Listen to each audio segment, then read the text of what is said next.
L'horaire du Chartreux commence par le lever à 6h moins le quart. Jusqu'à 7h, le père s'occupe dans sa cellule la prière et la méditation. À 7h, il se rend à l'église pour la messe chantée conventuelle, tous les jours. Puis, les prêtres vont dire leur messe basse. Ensuite, ils rentrent dans leur cellule pour l'étude et la prière. À 10h, ils ont 1 heure de travail manuel.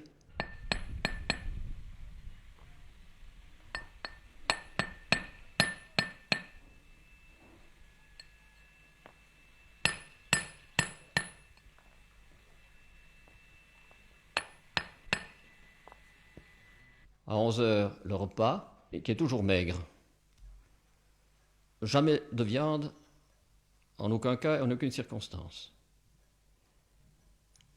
Après le repas d'11h, on a une relâche, une récréation, jusque vers 1h. Ensuite, études et travail, jusqu'à 3h. À 3h, on se rend de nouveau à l'église pour le chant des vêpres. Après quoi, on rentre en cellule pour la prière et l'étude. Vers 5h, une légère collation qui se compose en hiver uniquement d'un morceau de pain et d'un peu de boisson. En été, c'est un peu plus copieux. Puis, après ce repas frugal, un peu de récréation.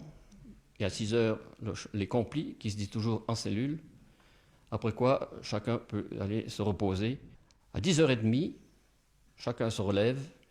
Et après 3/4 d'heure de prière en cellule, on se rend à l'église pour le long office des matines qui est chanté et qui dure jusqu'à vers 2h du matin.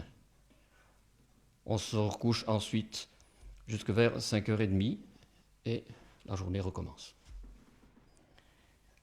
Notre enterrement est un peu spécial.